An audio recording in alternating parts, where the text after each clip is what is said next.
जय हिंद दोस्तों, कैसे हो आप सभी। दोस्तों अभी आपके पास ज़्यादा समय नहीं बचा है, जितना आप रिवीजन कर सकते हैं उतना आप रिवीजन कीजिए। वैसे हमने जो देख रहा है अभी फ़िलहाल में आप देख रहे होंगे, ये आपका बिहार हिस्से सीजीएल का प्लेटफार्म का वॉल्यूम 3 प्रैक्टिस सेट है। आज हम देखेंगे इसका सेट नंबर 11। इसके पहले का मैंने 10 प्रैक्टिस सेट ऑलरेडी अपलोड कर दिया है, अगर आप नहीं देखे तो उसको देख लीजिएगा। अब आप सभी लोग का कमेंट ये आ रहा है कि सर इसका पीडीएफ प्रोवाइड करा दीजिए। देखिए पीडीएफ का जो लिंक है आपको डिस्क्रिप्शन मिलेगा, उसको चेक कीजिए। 15 प्रैक्टिस सेट एक ही पीडीएफ में आपको मिल जाएगा, वो भी डिस्कशन के साथ मिलेगा। तो आराम से इसको डाउनलोड कीजिए और रिवीजन अधिक पे अधिक, यानी अभी आपको क्या है कि रिवीजन पे अधिक ध्यान देना है। और टारगेट बैच में अगर आपको जुड़ना है तो टारगेट बैच का जो लिंक है आपको डिस्क्रिप्शन में मिलेगा, उसको वीडियो को देखिए, उसके बाद आप टारगेट बैच में ज्वाइन हो जाइए। तो चलिए वीडियो को शुरू करते हैं। आज का पहला प्रश्न क्या है देख लेते हैं। तो ये रहा हमारा सेट नंबर 11। तो सेट नंबर 11 का पहला प्रश्न हम पहले देखेंगे। देखिए पहला प्रश्न आपका यहाँ पे बोल रहा है कि अंतर्राष्ट्रीय व्यापार का मुख्य प्रहरी डैश है। तो इसका सही आंसर क्या हो जाएगा? तो इसका आंसर हो जाएगा ऑप्शन नंबर ए, विश्व व्यापार केंद्र हो जाएगा, WTO।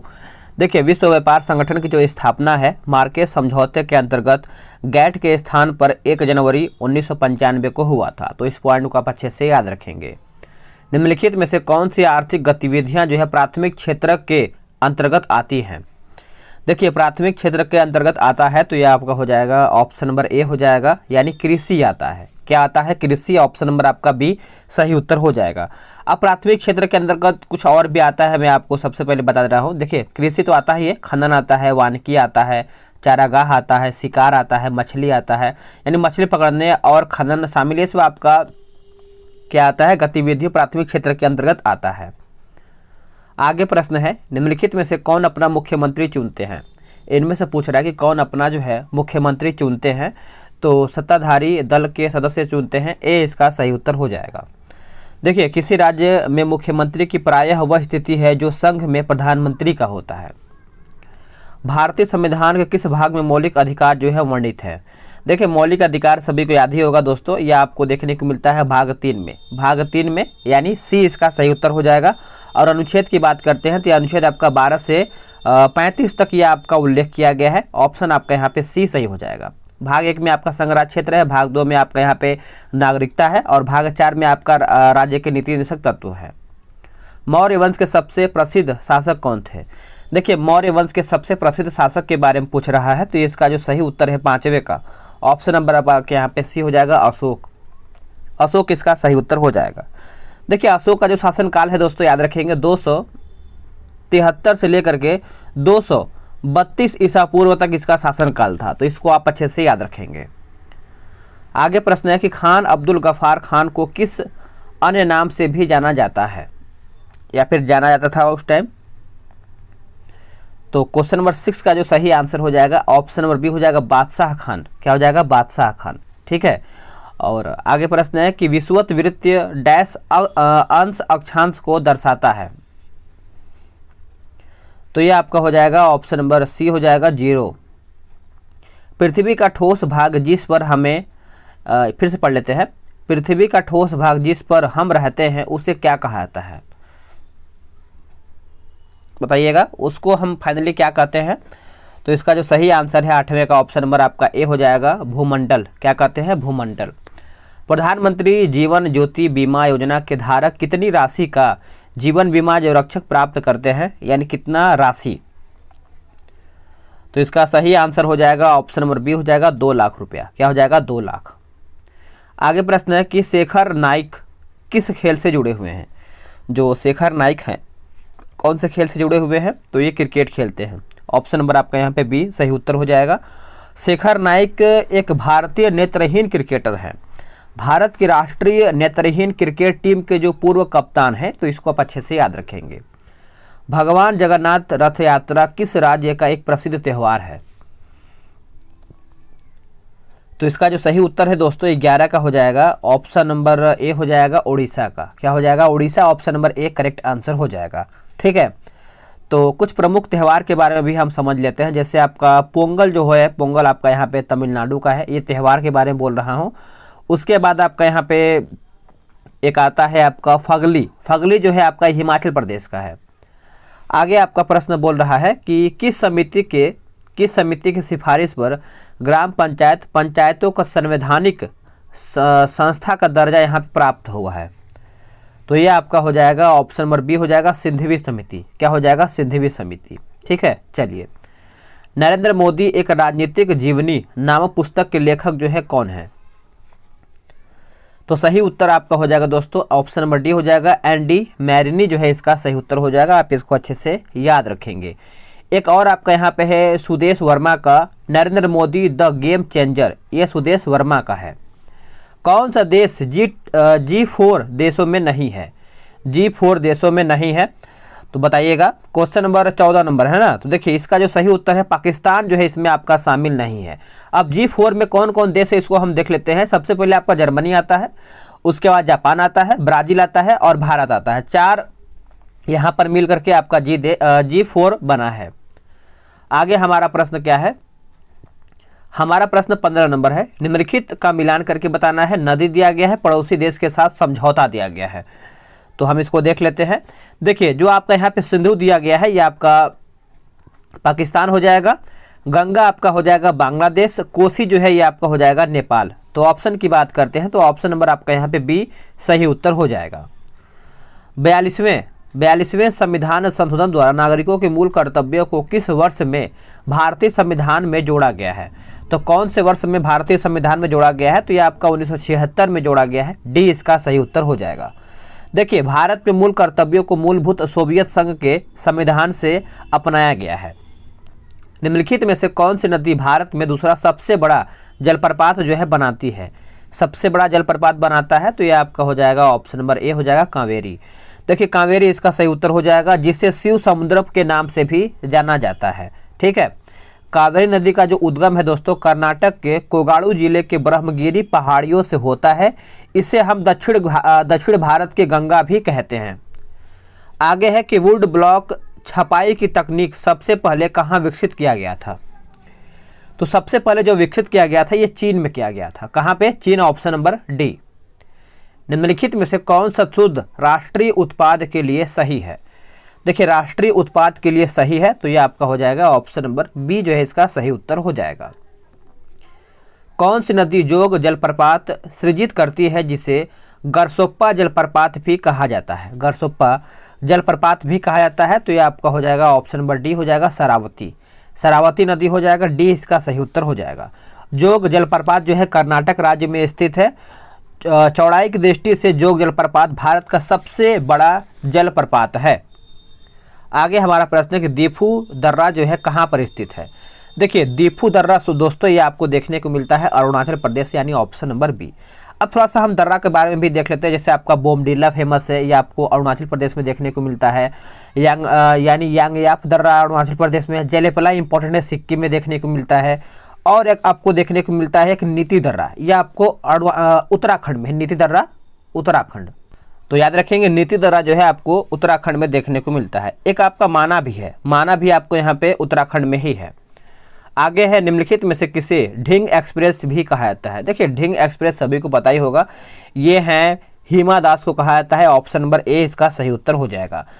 हिमा दास एक भारतीय तेज धावक है जो असम से संबंधित है। ठीक है, असम से संबंधित है। निम्नलिखित में से कौन उत्तर प्रदेश का क्षेत्रीय संगीत नहीं है? देखिए क्षेत्रीय संगीत यहाँ पे नहीं है, पूछ रहा है 23 का। तो ऑप्शन नंबर आपका यहाँ पे लमन जो दिया गया है ये आपका क्षेत्रीय यहाँ पे संगीत नहीं है। लमन जो है बालिकाओं के समूह द्वारा एक छंद की रचना की जाती है, तो इसको आप अच्छे से याद रखेंगे। बाकी जो आपका आल्हा सही है, होरी सही है और सोहर भी सही है। शास्त्रीय नृत्य राज्य का कौन सा युग्म जो है सही नहीं है? तो बताइएगा गलत इसमें से कौन सा है। तो जो आपका केवल 1 दिया गया है कुचिपुड़ी कर्नाटक, ये आपका गलत है। कुचिपुड़ी आपका यहाँ पे आंध्र प्रदेश होना चाहिए। बाकी जो आपका मोहिनी अट्टम जो है केरला सही दिया गया है। ठीक है, तो आगे हम देख लेते हैं। आगे हमारा क्या प्रश्न है कि शासक वंश कौन सा युग्म जो है सही है? इसमें से सही पूछ रहा है कौन सा है। तो इसमें देखिए कनिष्क जो है कुषाण वंश सही हो जाएगा। सातकर्णी जो है सातवाहन सही हो जाएगा। तो 25 का जो सही उत्तर है दोस्तों ऑप्शन नंबर आपका यहाँ पर सी हो जाएगा। और सातवाहन वंश का जो संस्थापक था वो आपका सीमुक था। भारतीय संविधान का कौन सा अनुच्छेद भारत के राष्ट्रपति के निर्वाचन से संबंधित है? देखिए भारत के राष्ट्रपति कि निर्वाचन से संबंधित दोस्तों आपका 26 का हो जाएगा, ऑप्शन नंबर सी हो जाएगा अनुच्छेद 54। अनुच्छेद 54 जो है इसका सही उत्तर हो जाएगा। और अनुच्छेद 52 भी याद रखेंगे, अनुच्छेद 52 के माध्यम से राष्ट्रपति के पद का प्रावधान किया गया है। और अनुच्छेद 53 में क्या है कि राष्ट्रपति में कार्यपालिका संबंधित समस्त शक्तियां जो है निहित होती हैं। चलिए आगे हमारा प्रश्न है क्वेश्चन नंबर 27 नंबर, ओमान की राजधानी कहाँ पर है। देखिए ये सब राजधानी वगैरह आ रहा था, इसको आप लूसेंट से कवर करके जाइएगा। तो ओमान की जो राजधानी है मस्कट है। कहाँ पर है? मस्कट। ऑप्शन नंबर आपका यहाँ पे बी सही उत्तर हो जाएगा। निम्न में से कौन सा प्रत्यक्ष कर का उदाहरण जो है नहीं है? प्रत्यक्ष कर का तो वस्तुओं और सेवाओं पर कर, ये आपका प्रत्यक्ष कर का उदाहरण नहीं है। बाकी संपत्ति कर है, व्यवसाय कर है और आयकर भी है। आगे प्रश्न है कि महात्मा गांधी नई श्रृंखला में 500 रुपये के नए नोट का रंग कैसा है? तो 500 रुपये का नया नोट आपने देखा ही होगा, इसका जो रंग है दोस्तों स्टोन ग्रे कलर का है। ऑप्शन नंबर आपका यहाँ पे ए हो जाएगा। अब थोड़ा सा हम नोट के बारे में जानकारी लेते हैं, क्योंकि नोट से आपका प्रश्न जो है अधिक एकाध क्वेश्चन आ ही जाता है। अगर आपको याद नहीं है तो आप पक्का कन्फ्यूजन की वजह से गलत करते हैं। इससे हमारा जो 10 रुपये का नोट निकाला गया है चॉकलेट ब्राउन कलर का है, ठीक है। उसमें क्या है कि जो पीछे दृश्य बनाया गया है वो आपका कोणार्क का सूर्य मंदिर है। और वही अगर हम 20 रुपये की नोट की बात करते हैं तो हरित पीला रंग का है और पीछे जो है एलोरा की गुफा है। 50 रुपये का ये सब देखिए, मैं नया नोट के बारे में बता रहा हूँ, ठीक है। 50 रुपये का जो आपका नया नोट है उसमें आपका फ्लोरोसेंट ब्लू कलर का है और उसके पीछे जो है 50 रुपये के नोट के हाथी का पत्थर से बना रथ है। और 100 रुपये के नोट में आपका लेवेंडर कलर का है और रानी की वाव है पीछे कलर, सॉरी पीछे चित्र बना है। 200 के रुपये के जो नोट है आपका ब्राइट येलो है और जो 200 रुपये का नोट है उसके पीछे बना है सांची का स्तूप बना है। और 2000 का जो नोट है ये आपका मेजेंटा कलर का है और पीछे जो है आपका मंगलयान बना हुआ है। तो 5, 6, 10 जो आपका यहाँ पे नोट बताया है उसको याद रखेंगे, वहाँ से आपका प्रश्न जो है आता है। आगे कि अनंत वर्मन डैश वंश का शासक था। तो ये आपका शासक था गंग वंश का। क्या हो जाएगा? Option number C. निम्नलिखित में से कौन सा, एक सेकेंड, निम्नलिखित में से कौन सा कथन जो है सही है? तो सही देख लेते हैं हम। देखिए हरियाणा और पंजाब में चावल वाणिज्य की एक फसल है, परंतु उड़ीसा में यह एक जीविका फसल है। ये सही है। रोपड़ कृषि में लंबे चौड़े क्षेत्र में एकल फसल बोई जाती है। तो पॉइंट 1 और पॉइंट 2 दोनों सही है। भारत में सती प्रथा पर प्रतिबंध डैश वर्ष में लगा दिया गया था। तो देखिए सती प्रथा की अगर हम बात कर लेते हैं दोस्तों तो इसका जो सही आंसर है ऑप्शन नंबर आपका बी हो जाएगा 1829 में। अब ये 1829 में कब लगाया था, किसके शासनकाल में लगाया गया समझते हैं। देखिए राजा राम मोहन राय के सहयोग से लॉर्ड विलियम बेंटिंक ने 1829 में सती प्रथा को समाप्त किया था। तो इसको आप अच्छे से याद रखेंगे। ब्रिटेन के नए प्रधानमंत्री माफ कीजिएगा, फिर से पढ़ लेते हैं, ये करंट अफेयर का प्रश्न है। ब्रिटेन के नए प्रधानमंत्री ऋषि सुनक का जन्म जो है कहाँ पे हुआ है? तो अभी फिलहाल में हाल फिलहाल में ऋषि सुनक ब्रिटेन के प्रधानमंत्री बने हैं और इनका जन्म पूछ रहा है कहाँ पर हुआ है। तो देखिए इनका जन्म जो है दोस्तों याद रखेंगे साउथ हैम्पटन में हुआ है। ए इसका सही उत्तर हो जाएगा। आंतरिक हिमालय की औसत ऊंचाई डैश है। तो यह आपका हो जाएगा 6000 मीटर। Option number B. भारतीय संविधान में अनुसूची विषय का कौन सा युग्म जो है सही है? तो देख लेते हैं।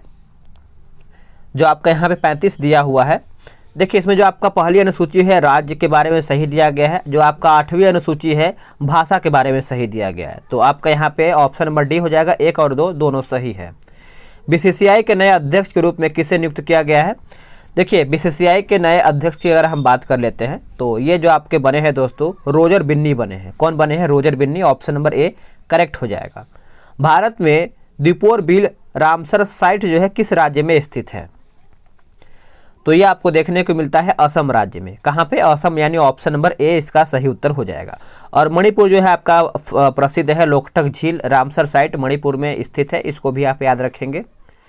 निजाम उल मुल्क आफस जाह डैश राज्य के संस्थापक थे, यानी कौन से राज्य के संस्थापक थे ये? तो ये हैदराबाद के थे। किसके थे? हैदराबाद। Option number C. निम्नलिखित में से कौन सा कथन जो है सही है? तो सही की अगर हम बात कर लेते हैं तो इसका जो सही उत्तर है ऑप्शन नंबर आपका सी हो जाएगा एक, यानी एक स्थलीय भाग जो 3 ओर से समुद्र से घिरा हो उसे हम प्रायद्वीप कहते हैं। तो आंसर जो है आपका सी सही उत्तर हो जाएगा। निम्नलिखित में से कौन सा भारतीय संविधान में उल्लेखित एक मौलिक अधिकार नहीं है? तो उल्लेखित एक मौलिक अधिकार नहीं है दोस्तों, तो देख लेते हैं इसका 40 नंबर का। तो यह आपका हो जाएगा संपत्ति का अधिकार। संपत्ति का अधिकार एक प्रकार से आपका कानूनी अधिकार हो चुका है। और यह आपका, अगर हम बात कर लेते हैं, इसको अच्छे समझिएगा कि अब ये 300 क के अनुच्छेद के तहत कानूनी अधिकार बना दिया गया है। ठीक है, तो इसको आप अच्छे से याद रखेंगे। किसी सार्वजनिक क्षेत्र के उद्यमों द्वारा जन सामान्य को इक्विटी की बिक्री के माध्यम से निजीकरण को डैश कहा जाता है, यानी क्या कहा जाता है? तो इसको हम कहते हैं विनिवेश। विनिवेश इसका सही उत्तर हो जाएगा। आगे है कि IUCN का मुख्यालय जो है डैश में स्थित है। इसका मुख्यालय कहाँ पर स्थित है? तो इसका मुख्यालय जो है आपको इंग्लैंड में देखने को मिलता है। बी इसका सही उत्तर हो जाएगा। किस राज्य में भारत का पहला वानिकी विश्वविद्यालय स्थापित होगा? तो ये कहाँ पर होगा दोस्तों? तो देखिए, ये आपको देखने को मिलता है, याद रखेंगे, तेलंगाना में। कहाँ पे? तेलंगाना। ऑप्शन नंबर आपका बी सही हो जाएगा। निम्नलिखित में से किस पुरातात्विक स्थलों में बंदरगाह जो है पाया जाता है या फिर पाया जाता था? तो लोथल हो जाएगा, ऑप्शन नंबर सी। लोटिया। लोटिया किस राज्य का क्षेत्रीय संगीत है? लोटिया जो है किस राज्य का क्षेत्रीय संगीत है? तो यह आपका हो जाएगा ऑप्शन नंबर डी हो जाएगा, राजस्थान का। क्या हो जाएगा? राजस्थान। जास्कर डैश की सहायक नदी है। जास्कर जो है किस नदी का सहायक है? तो देखिए, इसका जो सही उत्तर है ऑप्शन नंबर आपका ए हो जाएगा, सिंधु का। सिंधु। निम्नलिखित में से कौन सा कथन सही है? तो सही कथन की बात करते हैं तो इसमें देखिए आपका 1 और 2 हो जाएगा। नादिर शाह ने 1739 में दिल्ली पर आक्रमण किया था और अहमद शाह अब्दाली एक अफगान शासक था। तो दोनों पॉइंट आपका यहाँ पे सही हो जाएगा। आगे है कि 10 कुमार चरित किसने रची थी? तो ये किसके द्वारा जो है रचा गया था? तो हम इसको देख लेते हैं। ये आपका डांडी के द्वारा रचा गया था। ऑप्शन नंबर आपका यहाँ पे डी सही हो जाएगा। डांडी पल्लव शासक नरसिंह वर्मन द्वितीय के दरबार में रहता था। डांडी के द्वारा ही काव्य दर्श की रचना जो है किया गया था। आगे है कि स्मारक राज्य का कौन सा युग में जो है सही है? तो सही की बात करते हैं तो जो आपका मेहरानगढ़ जो किला दिया गया आपका राजस्थान सही हो जाएगा। तो इसको आप अच्छे से याद रखेंगे। और जो आपका यहाँ पे बहराई मंदिर दिया गया है हिमाचल प्रदेश नहीं, यहाँ पे आपका यहाँ पे दिल्ली होना चाहिए। ठीक है, दिल्ली। और जिंजी किला जो है आपको जिंजी किला यहाँ पे होना चाहिए तमिलनाडु में। तमिलनाडु यहाँ पे होना चाहिए। बाकी जो विक्टोरिया मेमोरियल दिया गया है यह आपका पंजाब नहीं कोलकाता होना चाहिए। तो इसको आप अच्छे से याद रखेंगे। निम्नलिखित में से किस व्यक्ति को भारत का बर्डमैन भी कहा जाता है? देखिए, भारत का बर्डमैन कहा जाता है डॉक्टर सलीम अली को। Doctor Salim Ali, option number B. चलिए आगे हमारा प्रश्न है कि 120 के कितने घनात्मक गुणनखंड होते हैं? ये सब आपका मैथ्स का क्वेश्चन है तो हम इसको आगे स्किप करेंगे और सीधे हम साइंस पे क्वेश्चन पे आएंगे। ठीक है, तो हमारा साइंस का क्वेश्चन कहाँ से स्टार्ट हो रहा है? ये रहा हमारा साइंस का क्वेश्चन। चलिए, हमारा 76 से स्टार्ट है। बोला कि घर्षण के संदर्भ में निम्नलिखित में से कौन सा कथन जो है गलत है? तो गलत कथन के बारे में आपको यहाँ पे चुन करके बताना है। तो देखिए 76 नंबर है ना, तो इसका आंसर जो है आपका ऑप्शन नंबर डी हो जाएगा। यह ऊर्जा का अपव्यय नहीं करता, यही आपका यहाँ पे गलत हो जाएगा। बाकी यह सतहों पर अनियमितताओं के अंतः बंधन के कारण जो है होता है। यह सतहों के बीच आसंजन बल के कारण होता है। यह एक आवश्यक अनिष्ट है। तो इसको आप अच्छे से याद रखेंगे। आगे हमारा प्रश्न है कि पत्तियों में कोशिकाओं की ऊपरी और निम्न सतह क्या करती हैं? तो क्या करती हैं? तो यह आपका उपरोक्त सभी हो जाएगा। सिर्फ जल मात्रा को नियमित करता है, सिर्फ आंतरिक भागों की सुरक्षा करता है, सिर्फ गैसों का विनिमय करता है। तो सभी आपका पॉइंट सही हो जाएगा। डैश एल्काइन का सामान्य सूत्र कौन सा है? तो एल्काइन का जो सामान्य सूत्र होता है CnH2n-2 हो जाएगा। ऑप्शन नंबर आपका यहाँ पे सी सही हो जाएगा। एक पदार्थ का प्रज्वलन ताप जो है डैश होता है। तो ये आपका हो जाएगा ऑप्शन नंबर सी, उस पदार्थ के दहन के लिए आवश्यक न्यूनतम तापमान। ऑप्शन नंबर आपका 79 का सी सही उत्तर हो जाएगा। कोशिकाओं का आकार डैश में मापा जाता है। जो कोशिकाओं का आकार है ये आपका किस में मापा जाता है दोस्तों? तो इसका जो सही आंसर है 80 का, ये आपका हो जाएगा माइक्रोन जो है इसका सही उत्तर हो जाएगा। आगे है परिणलिका के कारण चुंबकीय क्षेत्र की शक्ति में निम्न के द्वारा जो है वृद्धि की जा सकती है, यानी किसके द्वारा जो है वृद्धि किया जा सकता है? तो परिणलिका के घुमावों की संख्या में वृद्धि करके। ऑप्शन नंबर आपका डी सही हो जाएगा। पेशी की विशेषताओं के बेमेल समूह की चिन्हित करके बताएं। तो ये आपका हो जाएगा चिकनी ऐच्छिक, ऑप्शन नंबर डी। निम्नलिखित में से कौन सा रोग जो है लिस्मेनिया प्रजाति के प्रोटोजोआ परजीवी के कारण जो है होता है? तो 83 का जो सही आंसर है कालाजार हो जाएगा, ऑप्शन नंबर बी करेक्ट हो जाएगा। निम्नलिखित में से कौन सा ऊतक पशुओं के शरीर में एक सुरक्षात्मक ऊतक का काम करता है? सुरक्षात्मक ऊतक का काम करता है, तो ये आपका हो जाएगा ऑप्शन नंबर डी हो जाएगा उपकला ऊतक। उपकला ऊतक याद रखेंगे। प्लास्टिक बहुत उपयोगी है और दिनों व्यापक रूप से उपयोग की जाती है क्योंकि वे वजन में हल्की और मजबूत होता है। ए जो है इसका सही उत्तर हो जाएगा। किसी अवतल दर्पण चित्र पे यहाँ पे दर्शाया गया है, इसके अनुसार आपतित प्रकाश किरण के लिए निम्न रेखाओं में से कौन सा सही है? तो इसका जो सही उत्तर है दोस्तों, ऑप्शन की बात कर लेते हैं तो ऑप्शन नंबर आपका यहाँ पे डी सही हो जाएगा। ये जो आपका चित्र बना हुआ है। चलिए आगे देख लेते हैं। आगे हमारा प्रश्न है 87 नंबर। ये आपका बोल रहा है कि पद अर्ध परागम्य इसके लिए उपयोग किया जाता है, यानी किसके लिए जो है आपका उपयोग किया जाता है? तो 87 है, तो ये आपका हो जाएगा कोशिका झिल्ली। कोशिका झिल्ली याद रखेंगे। आगे आपका है कि स्वप्रेरकत्व का मात्रक है। स्वप्रेरकत्व का मात्रक है, तो ये आपका हो जाएगा वेबर प्रति एम्पियर। वेबर प्रति एम्पियर याद रखेंगे। कूलाम नियम के अनुसार निम्न में से कौन सा कथन जो है सत्य नहीं है? कौन सा कथन जो है आपका यहाँ पे गलत है? तो उपरोक्त तो सभी कथन यहाँ पे असत्य हैं। ठीक है, चलिए। निम्नलिखित में से किस विटामिन को साइनोकोबालामीन के नाम से जाना जाता है? देखिए, साइनोकोबालामीन के नाम से हम किसको जानते हैं दोस्तों? तो ये आपका हो जाएगा विटामिन B12। विटामिन B12, ठीक है, यह जल में घुलनशील विटामिन है। आगे है कि ऊंचे भवनों के शीर्ष पर लगे खतरे के संकेत लाल वर्ण के होते हैं। इन्हें दूरी से आसानी से देखा जा सकता है क्योंकि अन्य वर्णों की अपेक्षा जो है लाल वर्ण का जो प्रकाश होता है दोस्तों, धुएं तथा कोहरे द्वारा न्यूनतम प्रकीर्णन होता है, यानी सीधा दिखता है और इधर उधर भागता नहीं है। जब प्रिज्म से प्रकाश किरण गुजरती है तो रंगों का कौन सा समूह जो उत्पन्न होता है उसे हम क्या कहते हैं? तो उसे हम कहते हैं वर्णक्रम कहते हैं। ऑप्शन नंबर आपका यहाँ पे डी सही उत्तर हो जाएगा। एक संयुक्त सूक्ष्मदर्शी में अभिदृश्यक एवं नेत्रिका की आवर्धन क्षमता जो है आपका यहाँ पे दिया गया। सूक्ष्मदर्शी की आवर्धन क्षमता क्या होगा बताइएगा? तो 93 का जो सही आंसर है आपका ऑप्शन नंबर आपका यहाँ पे सी सही हो जाएगा। जल के अंदर वायु की बुलबुला व्यवहार करता है, तो ये जो आपका व्यवहार करता है अपसारी लेंस जैसा व्यवहार करता है। सी जो है इसका सही उत्तर हो जाएगा। आगे प्रश्न है, बोला कि उत्सर्जन के लिए सुंडिका ग्रंथि निम्नलिखित में से किस संघ यानी फाइलम के जीवों में उपस्थित होती है? तो इसका जो सही आंसर है दोस्तों 95 का ऑप्शन नंबर आपका हेमिकार्डेटा हो जाएगा। आप इसको अच्छे से याद रखेंगे। उड्डयन काल बराबर होता है, तो जो आपका उड्डयन काल बराबर होता है 96 का ऑप्शन नंबर आपका यहाँ पे बी हो जाएगा। आई थिंक मेरे हिसाब से ये मैथ्स का क्वेश्चन स्टार्ट हो गया है। चलिए अभी जीके जीएस है। यहाँ पे बोला कि ऑक्टेव्स के न्यूलैंड्स नियम के अनुसार डैश जो गुणों में कोबाल्ट और निकल जैसा है इन तत्वों से बहुत दूर रखा जाता है या फिर रखा गया है। तो इसका उत्तर जो है आपका ऑप्शन नंबर बी हो जाएगा। कोई वस्तु विराम अवस्था से प्रारंभ कर 5 सेकेंड में 20 मीटर की दूरी तय करता है तो इससे त्वरण का मान क्या होगा? देखिए, जो इससे आपका त्वरण का मान होगा 1.6 मीटर प्रति सेकेंड स्क्वायर हो जाएगा, याद रखेंगे। अनबुझे बोल रहा है कि अनबुझे चूने का आणविक सूत्र डैश होता है। तो जो आपका आणविक सूत्र होता है दोस्तों, ये आपका कौन सा नंबर है? 99 नंबर है ना।